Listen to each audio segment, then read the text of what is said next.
Bismillahirrahmanirrahim. Assalamualaikum warahmatullahi wabarakatuh. Salam sejahtera untuk kita semua. Om Swastiastu, Namo Buddhaya, salam kebajikan, dan salam-salam lainnya barangkali. Salam apapun yang penting kita ucapkan, kita sampaikan kepada kita semua. Pertama-tama saya ucapkan terima kasih tentu saja kepada Pak Rektor, Pak Hussein Saum.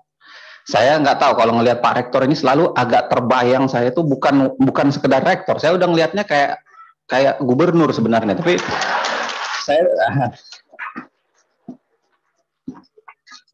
sebagai orang Sulawesi Barat itu saya melihatnya agak berbeda gitu, Pak Hussein Saum. Ya mudah-mudahan ada doa di balik itu ya. Amin. Pak Wakil Rektor yang hadir di ruangan ini, mohon maaf saya tidak menyebutkan satu persatu. Salam hormat saya kepada dekan, Ibu Bapak Dekan, Pak Kakanwil, teman-teman sekalian. Saya senang sekali terus terang. Saya selalu tidak bisa menolak kalau Makassar yang ngajak datang gitu, karena seperti Obama itu kayak pulang kampung nih gitu. Jadi saya senang sekali tentu saja. Nah,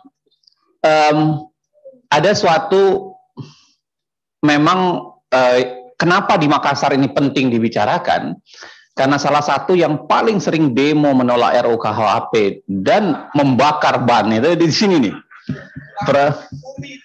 Ya, untungnya itu katanya menyebutkan ini nanti di anak Umi bisa demo setelah ini nanti saya sebutkan. Tapi biasanya memang bakar ban itu paling sering di sini ya, dan kita udah tahu lah kampus-kampus yang biasanya itu. Nah, yang terakhir sebelum saya mulai masuk ke substansi yang ingin saya sampaikan, saya tentu saja tidak punya kapasitas untuk berbicara dalam langgam hukum pidananya. Ya, saya punya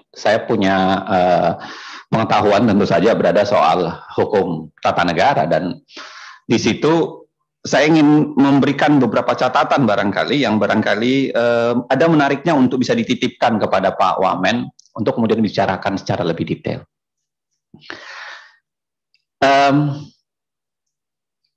Yang pertama begini ya, kalau kita bicara, saya mau membangun logika dasar dulu. Undang-undang itu sebenarnya apa? Kenapa kita, saya, Anda semua itu tiba-tiba bisa diperintah oleh sebuah undang-undang? Emangnya dia siapa? Kenapa tiba-tiba ada sebuah undang-undang yang itu berlaku pada Anda, lalu kemudian apa? Anda bisa dibunuh kalau tidak menaati undang-undang itu. Emangnya dia siapa?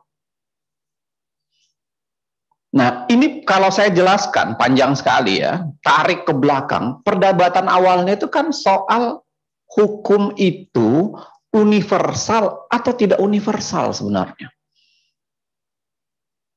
Hukum itu yang sering kita bicarakan ya, yang barangkali bagi anak fakultas hukum itu sering dibicarakan, perdebatan dasarnya itu adalah hukum itu universal atau enggak. Sebenarnya universal atau enggak sih? Makanya melahirkan teori-teori hukum yang bercerita panjang soal hukum itu apa. Ini agak panjang tentu saja kalau kemudian harus diceritakan panjang sekali ya. Tapi dasarnya itu ada yang mengatakan hukum itu adalah apa yang diinginkan oleh Tuhan. Karena Tuhan yang atur, maka dia berlaku universal. Berlaku untuk kita semua. Sudahlah. Tinggal soal Tuhan itu adalah apakah datang dari pembicaraan Tuhan, ataukah datang dari kodrat yang dibuat oleh Tuhan. Itu aja perdebatan. Itu yang pertama. Makanya kemudian dia mengatakan, karena Tuhan dan ada kekuatan besar, maka ya dia berlaku untuk kita. Teori ini berlaku cukup lama, lalu kemudian mulai dikritisi oleh banyak orang. Kenapa? Karena dia bilang, ya kalau Tuhan itu kan, pemahaman soal Tuhan beda-beda kita kan. Pemahaman soal kodrat, cara kita mencerap kodrat juga berbeda. melahirkan teori-teori yang begitu banyak belakangan. To make it short, kalau saya jelaskan panjang sekali, itu terjadi perbedaan teori-teori sampai berubah. Lahirlah misalnya teori-teori belakangan yang mengatakan, oh enggak, hukum itu adalah apa yang ditentukan oleh pembentuk hukum. Teori yang disebut dengan lebih positivistik. Positivistik. Jadi kalau bagi kaum positivistik, dia tidak peduli dengan, bukan tidak peduli ya, tidak menaruh etika terlalu tinggi. Etik, enggak. Dia mengatakan hukum itu tergantung pemilik otoritas. Kalau pemilik otoritas mengatakan iya, maka iyalah dia. Kalau pemilik otoritas mengatakan tidak, maka tidaklah dia.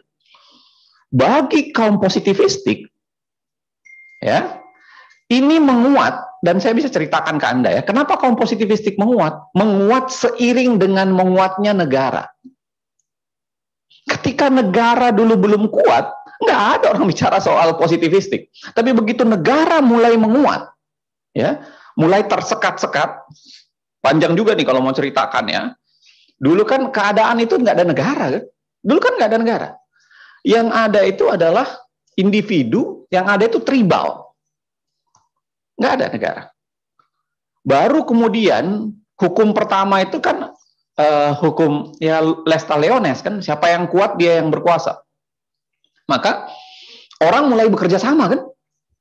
Satu tribal, kalau dari banding diserang oleh tribal lain, kita kerjasama deh kalau gitu. Dibanding nanti kemudian diserang. Makanya mereka bikin klan, bikin suku, suku berubah menjadi negara. Kan begitu. Teori, kalau kita pakai teori lahirnya negara. Mereka, dan ketika negara sudah mulai banyak, ya, baru keluar tuh pandangan-pandangan yang mengatakan, ya sudah, hukum itu berarti kalau kita titipkan kepada negara, dan negara melakukan positifikasi untuk itu. Saya tidak menjelaskan semua ya, saya cuma mengambil cuplik-cuplik kecil. Nah, seiring dengan menguatnya negara, kritik terhadap negara itu tinggi. Kenapa? Karena negara itu pemilik otoritas yang terlalu besar. Apalagi pengalaman negara itu sering melakukan kesewenang-wenangan. Pengalaman negara, yang namanya kekuasaan itu kan memang mengasyikkan ya. Makanya orang berantem mau jadi presiden, kan? Ada pula yang mau jadi presiden nggak bisa-bisa, kan? Begitu. Karena memang menjadi presiden itu memegang kuasa itu kadang-kadang, dan sekali memegang kuasa orang terasa susah berdiri dari kuasa itu ya. Makanya kenapa orang sering mengatakan negara harus dicurigai? Memang begitu. Memang begitulah. Jadi jangan marah-marah negara kalau kita kritik. Karena memang begitu. Negara itu memang harus dicurigai. Untung yang kita kritik Prof. Edi, kan? Orang yang kalau sore ya sudah tidak ada orang, kita tinggal berdua main domino di ruangannya, gitu. Cerita-cerita ngobrol berdua gitu. Karena memang negara itu memang harus dicurigai. Ya, saya kalau mau jelaskan sederhana panjang tuh. Lahirlah ya teori-teori yang mulai mendorong, oh iya, karena negara harus dicurigai, kita nggak bisa mengatakan kodrat semata, kita harus geser yang namanya hukum ini menjadi apa? Antroposentrism. Apa itu antroposentrism? Hukum itu yang dilihat adalah manusianya. Bergeserlah paradigma itu. Paradigma-paradigma yang awalnya dilihat kepada kodrat, ke negara, dia geser kepada manusia. Dan kalau saya mau jelasin panjang sekali ya, dan itu mengembangkan yang namanya pengetahuan sangat besar. Karena mengembangkan yang namanya hak asasi sangat cepat. Karena begitu digeser paradigma hukum itu ke manusia, ya, dengan seketika bergeser semua pandangan hukum. Manusianya yang dilihat, hak asasi yang dilihat. Paling ada varian-varian kecil. Misalnya apa? Varian sejarah. Fonsa Fikni, CS, yang melihat apa? Oh, manusianya, tapi dilihatnya jangan pada manusianya, pada masyarakatnya. Bukan pada manusia individunya, masyarakatnya. Ya. Hukum itu mengalami pergeseran itu. Nah, apa yang saya mau bilang, sayangnya, kita sering tidak lagi diajarkan soal hukum secara pendekatan yang filosofi panjang itu. Tiba-tiba fakultas hukum berubah menjadi fakultas undang-undang. Di mana Anda tinggal diajarkan apa itu undang-undang, direcoki Anda dipaksa paham dan hafal bunyi pasal dan lain-lain sebagainya. Padahal kalau kita bicara hukum, ya, hukum itu berkembang. Hukum itu mengalami perjalanan panjang sampai kemudian mencapai tahapan sekarang. Dan sampai sekarang pun orang berdebat sebenarnya soal apa yang mau dikedepankan kalau kita membuat hukum. Makanya seringkali yang ada sekarang itu adalah mix, campuran dari paradigma-paradigma itu. Misalnya, kenapa negara boleh membuat aturan kepada kita? Ya karena ada aliran positivistiknya yang mengatakan, oh karena negara punya otoritas untuk itu. Ya. Tapi negara perhatikan juga hak asasi manusia orang dong. Oh iya, berarti ada aliran lain yang masuk di situ. Oh, negara juga perhatikan dong kodrat manusia, karena kodrat manusia itu ada hubungan antara manusia dengan Tuhannya. Makanya masuklah paradigma hukum kanonik di situ. Ya, hukum kanonik itu hukum yang jatuh dari atas itu. Tetapi, dan pada saat yang sama, karena paradigma itu mix, ya, karena paradigma itu mix dalam pembuatan peraturan perundang-undangan, maka seringkali undang-undang itu memang mendatangkan perdebatan berbeda kalau didekati dengan perspektif berbeda. Itu sebabnya kenapa ada teman-teman pengacara di sini. Itu sebabnya pengacara jadi kaya. Karena pendekatan teori itu kan banyak. Dia bisa pilih mana yang paling bisa dipakai untuk menjelaskan itu. Karena pendekatannya kan banyak nih. Ya.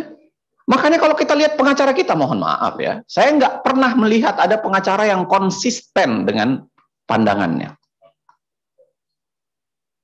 Hari ini dia tempe, sore hari dia tiba-tiba menjadi tahu. Kenapa? Karena dia geser saja. Kalau orang bicara soal lebih positivistik, dia akan bilang, enggak, ini Anda terlalu positivistik. Kita nggak bisa melakukan pendekatan positivistik. Kita harus melakukan pendekatan yang ada etika, apa segala. Saya bisa sebut nama-nama pengacaranya kalau Anda mau, saya bisa sebut. Jadi di ruang sidang itu menurut saya seringkali terasa membosankan karena pengacaranya itu tidak istiqomah gitu. Pagi ini pindah, besok ini. Jadi, dan memang hukum membuat itu.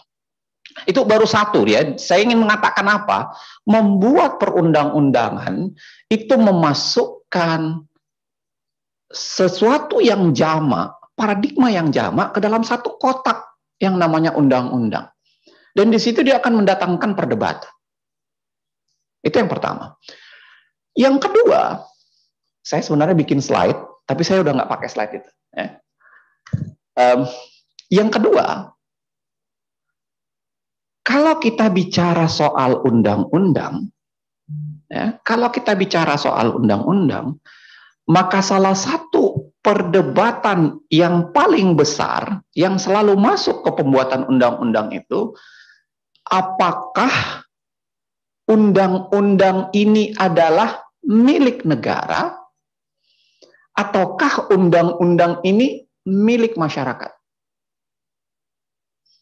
Apakah undang-undang itu what public wants, ya, yang dikreasikan ke dalam undang-undang, ataukah apa yang diinginkan negara lalu kemudian masyarakat disuruh menjalankannya? Sampai sekarang perdebatan itu juga masih tinggi. Apa sih undang-undang itu? Apakah undang-undang itu kita?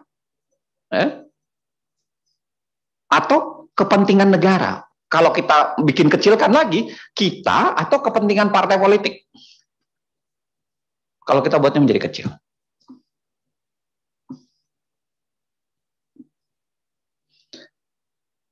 Logika negara demokrasi itu memang harus ada partai politik.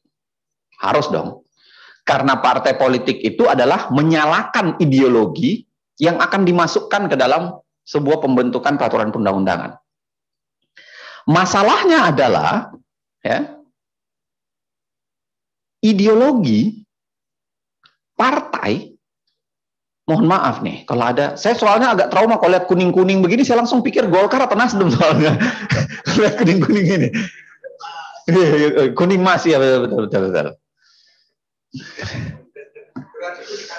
Iya, Hanura.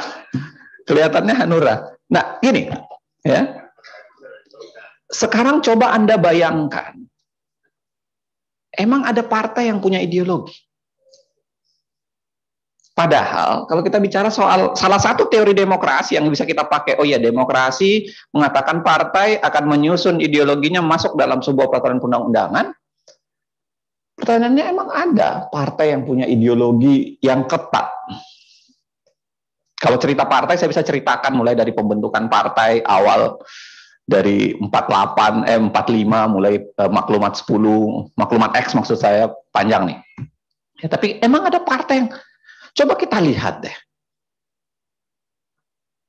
Tanda-tanda ketiadaan ideologi partai. Hari ini dia ada di partai X. Ya. Begitu dipecat, dia pindah ke partai Z. Habis itu pindah lagi ke partai ini. Kan itu soalan lain itu. Itu soalan lain. Kita bisa lihat gejala itu. Belum lagi, mohon maaf ya, saya ingin tanya misalnya ke teman-teman mahasiswa, kalau kita mau melihat spektrum paradigma perdebatan, kalau di Amerika ya, saya menjabarkan, di Amerika itu kan perdebatan terbesar antara partai itu adalah partai konservatif, partai Republik, dengan partai liberal. Liberal dan konservatif itu agak mirip minyak sama air. Susah digabung. Jadi memang ada pertarungan yang kuat di antara mereka. Perdebatan. Ya. Kalau kita, ideologi partai kita tidak terlalu jelas. Ya. Sekarang yang seakan-akan mengemuka itu adalah pertarungan antara nasionalis dengan agamis. Kenapa saya mengatakan seakan-akan mengemuka? Karena baik partai nasionalis dan partai agamis sama-sama nggak ada yang istiqomah sebenarnya. Partai nasionalis pasti ngaku agamis, nggak mungkin enggak. Ya? Dan partai agamis pasti ngaku nasionalis, nggak mungkin. Karena kalau agamis tidak ngaku nasionalis, dia nggak bisa hidup di Indonesia. Harus nasionalis. Begitu juga partai nasionalis. Kalau dia nggak ngaku agamis, saya nggak tahu berapa persen ya, tapi saya yakin lebih dari 90% orang Indonesia itu beragama, nggak mungkin bisa terpilih. Makanya misalnya PDIP itu pasti membangun yang namanya sayap muslim kan, Baitul Muslimin. Dia harus membangun itu. Nggak mungkin enggak. Yang ketuanya Pak Hamka Hakan dari Sulawesi Selatan, saya atas tahu saya kan. Kan begitu. Nah, ideologi partai yang diharapkan terejawantah dalam pembentukan peraturan perundang-undangan itu nggak dapat kita. Kita nggak dapat. Contoh misalnya ya, di Undang-Undang Cipta Kerja, perdebatan ideologis antara agamis dengan nasionalis apa? Nggak ada.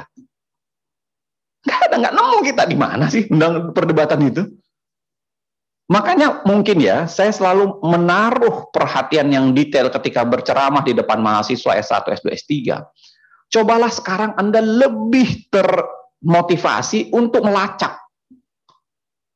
Coba dilacak deh, emang pembagian antara nasionalis dan agamis itu di Indonesia, apakah memang relevan? untuk pembentukan peraturan perundang-undangan. Saya bukan mengatakan agamis dan nasionalis tidak penting, tapi apakah sekarang terjadinya pembentukan peraturan perundang-undangan masih terwakili perdebatan itu? Karena nyaris enggak.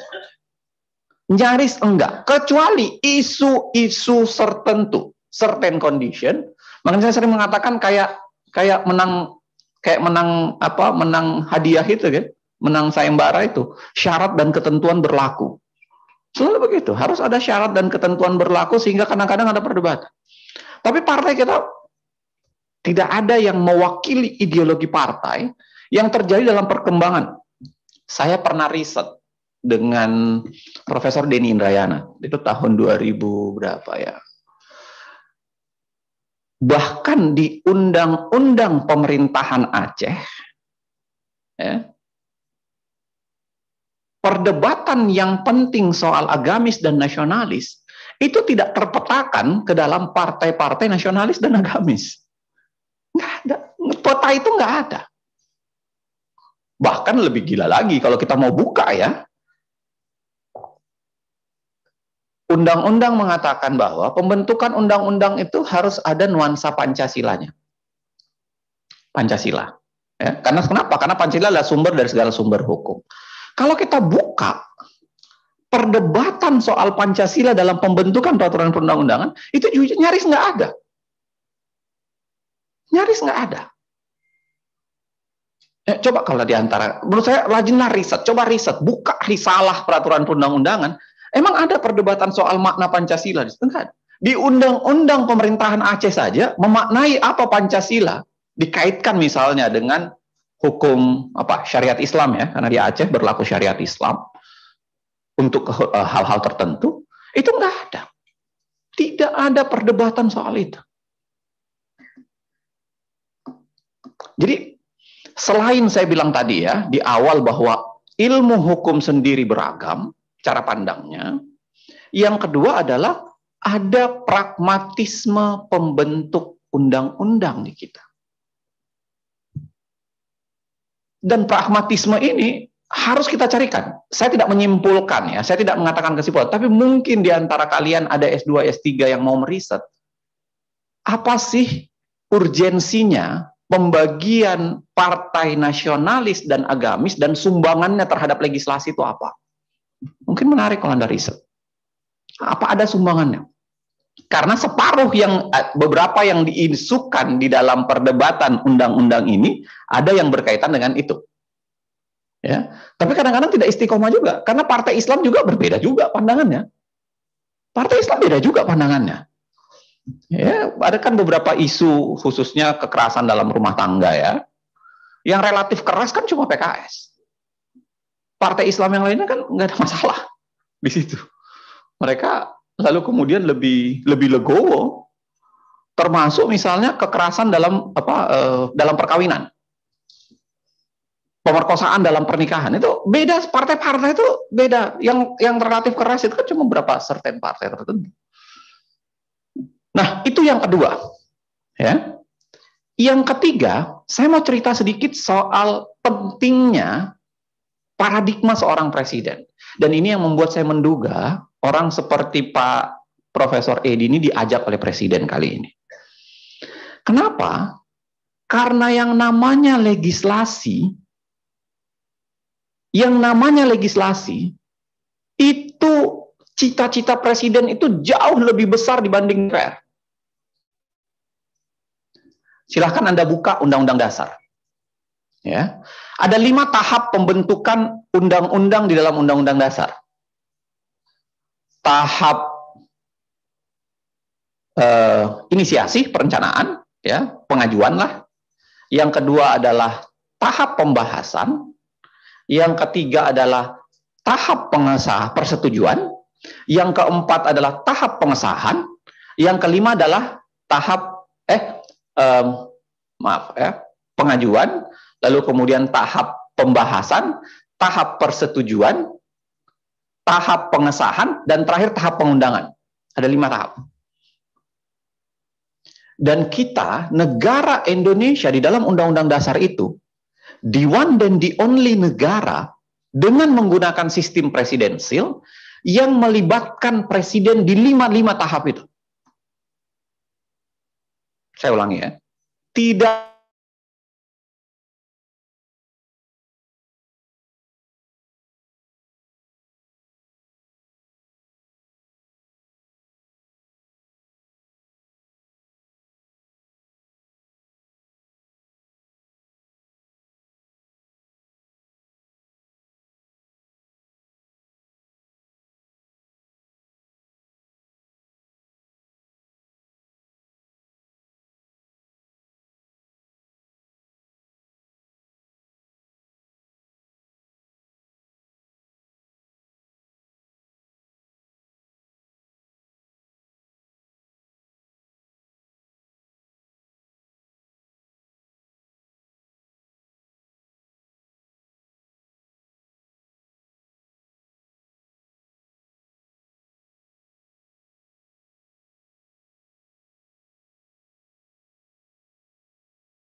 saya kalau jelaskan beda presidensial parlementer ini agak panjang lagi. Tapi di mana negara sistem presidensial menggunakan itu? Enggak ada. Enggak ada. Sudah dibahas bersama, disetujui bersama, boleh menolak tantangan. Lebih konyol lagi, ada ayat berikutnya yang mengatakan, kalau presiden menolak menandatangan, maka 30 hari setelahnya undang-undang tetap jadi. Bagi yang agak anak mahasiswa fakultas hukum, saya nanya nih yang di belakang-belakang nih ya. Kira-kira buat apa masa menunggu 30 hari itu? Terus apa gunanya masa menunggu 30 hari? Apa gunanya masa iddah 30 hari itu?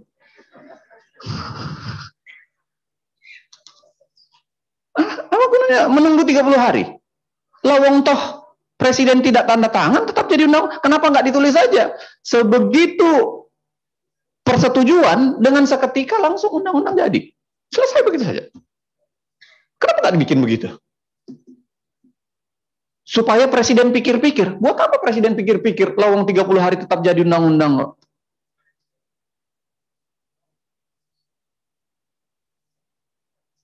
Kalau saya bandingkan misalnya dengan di Amerika ya. Kalau di Amerika itu presiden tidak ikut. Jadi kalau kita bagi 5 tahap ya, di pengajuan presiden boleh ikut. Boleh mengajukan undang-undang. Tapi begitu masuk pembahasan dan persetujuan, presiden nggak ikut. Dikasih ke DPR dan DPD, silahkan kalian berdua. Nanti ketika DPR dan DPD setuju, baru kemudian dikirimkan kepada presiden, presiden silahkan tanda tangan. Disitulah presiden menggunakan hak vetonya. Dia boleh tanda tangan, boleh tidak. Kalau presiden bilang, enggak, saya enggak mau, atas nama rakyat. Kenapa presiden boleh mengatasnamakan rakyat? Karena itu bedanya sistem presidensial dengan parlementer, kan? Karena dalam sistem presidensial, presiden itu juga wakil rakyat. Kenapa? Karena dia dipilih dalam pemilu tersendiri. Berbeda dengan sistem parlementer. Kalau dalam sistem parlementer kan cuma ada 1 kali pemilu, kan? Memilih anggota parlemen, begitu anggota parlemen terpilih, nanti dia pilih siapa Perdana Menteri. Kalau dalam sistem presidensial itu pasti 2 kali pemilu, kan? Karena itu kedaulatan rakyat langsung dikasih kepada presiden dan dikasih kepada DPR. Itu sebabnya kenapa dia boleh menolak menandatangani atas nama rakyat. Saya tolak tanda tangan. Memveto kedaulatan rakyatnya DPR, versi DPR. Yang veto presiden itu bisa diveto balik lagi oleh DPR. Dengan ketentuan yang lebih sulit. Kalau kita baca misalnya Undang-Undang Dasar Amerika itu ketentuannya 2/3. 2/3 anggota DPR dan Senat itu harus setuju untuk memveto-vetonya presiden. Dibanding kalau persetujuan kan 1/2+1 saja. Simple majority diubah menjadi absolute majority untuk melakukan. Nah, di kita itu enggak. Di kita enggak. Dan saya menulis buku itu dengan Pak Saldi Isra waktu itu. Kami berdua mengatakan ini praktik yang tidak kita temukan di negara manapun yang menggunakan sistem presidensi. Ini problem yang ketiga ya, saya mengatakan. Apa? Jadi selain saya bilang tadi memang ya undang hukum beragam, saya nanti masuk praktiknya bagaimana apa yang terjadi dengan undang-undang KUHP. Praktik beragam, lalu kemudian ada kondisi ideologi politik yang berbeda. Yang ketiga adalah kita punya problem dalam pembentukan peraturan perundang-undangan. Secara bunyi undang-undang dasar sendiri bermasalah. Kenapa? Karena salah satu riset yang saya lakukan, saya mengatakan karena modelnya seperti itu, maka membuka kesempatan untuk melakukan kong kali kong. Ya kan? Makanya sepanjang DPR dan Presiden setuju, undang-undang pasti jadi. Coba kita bisa melihat bedanya perlakuan, mohon maaf nih Pak Wamen, perlakuan Presiden terhadap RUU KUHP dengan perlakuan Presiden terhadap RUU KPK. Beda banget kan? Di RUU KPK ada protes masyarakat, bahkan ada yang mati, tapi Presiden tetap mengatakan tidak. Tapi di RUU KUHP hanya karena ada demo, dia mengatakan saya mendengarkan suara rakyat dan saya menolak menandatangani. Saya menolak menolak melakukan persetujuan. Ya kan? Karena akhirnya RUU KUHP tertunda-tunda. Nah, itu yang ketiga. Jadi ada cita rasa presiden yang sebenarnya sangat berpengaruh sama cita rasa presiden. Makanya kalau saya bilang, ya, kalau presiden mau RUU KUHP ini sukses, tinggal presiden perintahkan. Mudah sekali sebenarnya. Kita pakai kalkulasi presiden dukungannya kan sekarang itu mencapai nyaris 80% kan. Kalau berhasil kemarin Demokrat pindah juga, ya itu 80 lebih. Itu udah nggak bisa tergoyahkan lagi. Ya kan? Sangat kuat. Nah, artinya sepanjang presiden mau, imaji presiden itu menjadi sangat penting. Makanya sesekali menurut saya presiden harus diajarkan konstruksi ketatanegaraan bahwa dalam legislasi dia jauh lebih kuat daripada DPR. Soal berani atau tidak itu soalan lain. Soal dia punya janji politik itu soalan lain. Ya. Tapi secara konstruksi ketatanegaraan sebenarnya jauh lebih kuat. Nah, saya sudah mengambil hampir 30 menit ya tentu saja ya. Ini bisa panjang saya jelaskan. Saya punya slide. Tapi maksud saya begini. Apa sebenarnya ya yang bisa kita refleksikan dari problem legislasi ini ke dalam kenapa RUU KUHP tertunda-tunda sekarang? Yang pertama, pada dasarnya memang kita tidak punya single mazhab dalam konstruksi memahami yang namanya hukum. Kita nggak punya single mazhab. Dan akhirnya, pilihannya ya, kalau mau diperlihatkan semua mazhab itu, RUU ini tidak akan jadi. Terpaksa pemerintah harus ya menyatakan bahwa ini mazhab yang dominan, ini yang akan kami lakukan. Bagi di luar mazhab ini silahkan menggunakan cara-cara judicial review dan lain sebagainya untuk menguji. Harus begitu. Karena dengan pendekatan yang berbeda, RUU ini nggak akan pernah jadi. Ya karena memang mazhabnya beda. Mazhab yang mengedepankan mazhab yang lebih mengedepankan sesuatu, mazhab yang lebih mengedepankan hak asasi, dan mazhab beda semuanya. Jadi dibutuhkan keberanian memang. Ya, dibutuhkan keberanian. Yang kedua, ya, mau tidak mau harus mau didorong konfigurasi politiknya itu jangan dipaksakan untuk menekan atau kemudian mengurangi proses pembentukan peraturan perundang-undangan. Harus ada keberanian dari presiden. Dan yang ketiga tentu saja, ya, saya selalu berangan-angan kita harusnya memperbaiki sistem legislasi kita. Karena sistem legislasi kita itu menjadi nuansa presiden itu terlalu kuat. Saya nggak tahu seberapa jauh dia menyadari kekuatan itu. Padahal sebenarnya sangat powerful. Ya. Ada banyak buku yang saya bisa rekomendasikan untuk menceritakan itu. Nah, problem-problem RUU KUHP itu lahir 3 diantaranya dari ini. Ada banyak problem lain, tapi 3 diantaranya lahir dari problem ini. Problem legislasi, problem perbedaan cara pandang, problem kepentingan politik sendiri, ya, melengkapi begitu banyak problem lain. Problem lain misalnya apa? Pragmatisme. Mohon maaf ya. Kalau kita lihat coba Anda lihat undang-undang kita, atau saya secara begini, coba Anda, bagi mahasiswa Fakultas Hukum, sebenarnya yang harus diatur undang-undang itu apa? Sekarang itu banyak sekali undang-undang yang capek dibikin, tapi sebenarnya urgensi untuk dibikin undang-undang itu apa? Kalau kita lihat RUU, ada namanya RUU Kepramukaan. Saya bukan mengecilkan arti pramuka ya, saya sangat menghormati pramuka. Tapi pertanyaan saya, apa pentingnya pramuka? Bukan pramuka tidak penting, tapi buat apa pramuka diatur dalam bentuk undang-undang? Apalagi saya baca RUU-nya, isinya itu pragmatis betul. Dilarang menggunakan lambang dan tanda pramuka selain untuk tujuan pramuka. Coba kalau Anda baca itu ya, baca ini. Yang menggunakan itu bisa dihukum 1 tahun. Ada anak-anak pulang sekolah, dia pakai baju pramuka, dia nggak langsung pulang ke rumah, dia pergi main bola. Pertandingan, dia pakai baju pramuka. Melanggar pasal itu enggak? Melanggar. Menurut saya saya menghormati pramuka luar biasa ya. Tapi maksud saya, buat apa pramuka kemudian dikungkung dengan begitu banyak peraturan? Kasihan.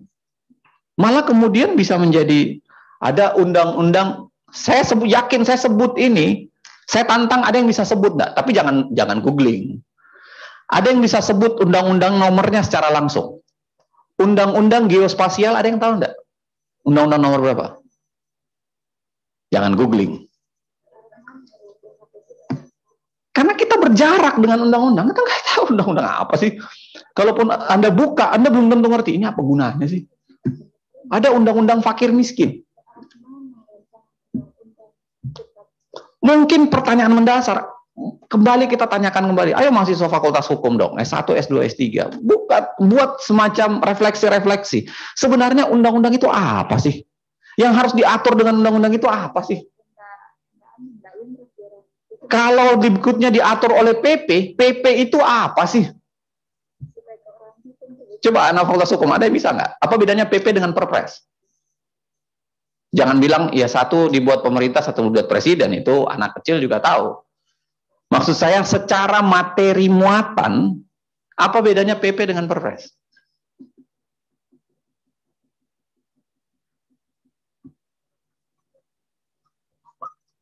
Saya mau bilang apa, Pak Rektor, kalau ada anak mahasiswa Fakultas Hukum masih pusing cari judul skripsi, menurut saya dia nggak pernah kuliah barangkali. Karena problem itu tersaji begitu banyak sebenarnya. Kalau kita mau lacak kembali pemikiran dan lain-lain sebagainya. Nah, saya, ya, to make it short, karena sekarang sudah 38 menit, mohon maaf, saya mengambil waktu agak kepanjangan. Saya mau bilang, saatnya kita melihat proses pembentukan perundang-undangan itu dalam perspektif hukum juga. Jangan perspektif politik semata. Karena kalau perspektif politik semata, nggak akan selesai bayangan ini. Memang harus perspektif hukum. Ada hukum yang harus ditegakkan dan harus ada pilihan. Keberanian presiden, keberanian pemerintah untuk melakukan itu dibutuhkan. Karena kalau terus menunggu kesepakatan 270 juta rakyat Indonesia, nggak akan jadi nih barang. Ambil saja. Baru kemudian dipikirkan. Ya. Kadang-kadang harus begitu. Ya. Tanpa dengan penghormatan terhadap substansi-substansi. Bayangan saya kan paling ada tinggal 5 atau 6 substansi penting yang masih diperdebatkan dari RUU KUHP. Kenapa enggak itu dipending saja? Diundang-undangkan aja dulu yang ada, lalu kemudian yang lainnya dipending. Yang penting ada kepastian seperti separuh yang dibicarakan oleh Pak Wamen tadi. Saya menutup di sini, pas 40 menit. Saya menutup dengan wallahu muwaffiq ila aqwamit thoriq. Assalamualaikum warahmatullahi wabarakatuh. Salam sejahtera, Om Santi Santi, Om salam kebajikan. Waalaikumsalam warahmatullahi wabarakatuh. Baik, terima